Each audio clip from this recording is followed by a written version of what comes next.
Today is Wednesday, October 28. My name is Pastor Anthony, and this is Wilderness Wanderings.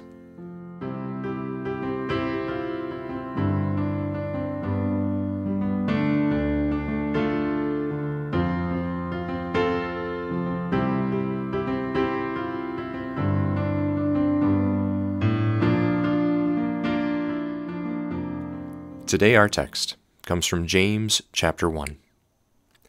My dear brothers and sisters, take note of this. Everyone should be quick to listen, slow to speak, and slow to become angry, because human anger does not produce the righteousness that God desires. Therefore get rid of all moral filth and the evil that is so prevalent, and humbly accept the word planted in you, which can save you. Do not merely listen to the word, and so deceive yourselves. Do what it says.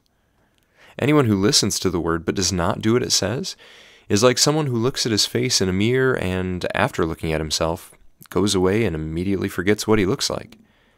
But whoever looks intently into the perfect law that gives freedom and continues in it, not forgetting what they've heard but doing it, they will be blessed in what they do.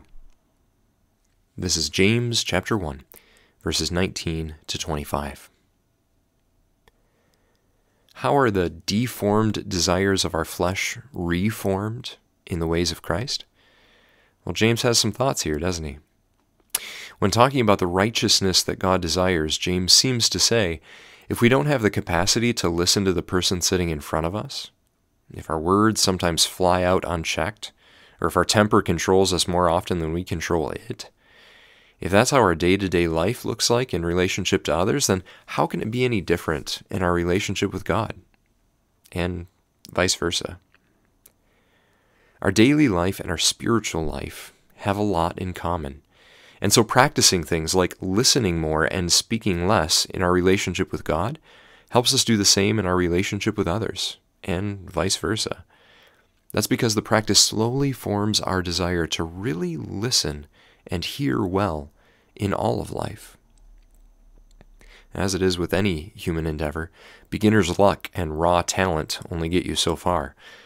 But most of us play like we practice. And practice is hard work. There's not a professional athlete out there who hasn't done thousands of times already what you'll see them do on the court, field, or rink in competition. That's why they're good at it. Habitual repetition is how muscles learn their movements. It's also how our heart, mind, and soul learn theirs. Repetition of the actions of loving another person, like confessing, forgiving, listening, reconciling with that person. That's the way of training ourselves not only how to love someone, but it also trains our desires to want to love someone in just that open, honest, and reconciling way. When it comes to training our desires, you really do have to fake it till you make it, which is what that habitual repetition of practicing something is all about, faking it until you make it. And that's why God commands it in His Word, so that we do practice these things and get them into our bones. It has to be more than just listening and hearing. We have to practice.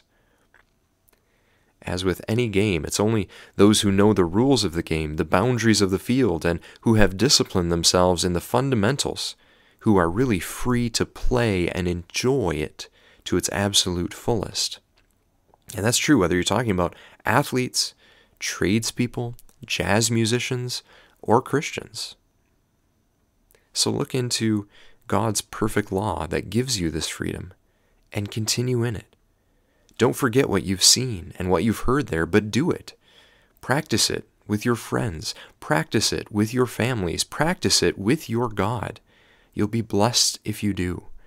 Indeed, you might eventually even find yourself wanting or desiring to do these things.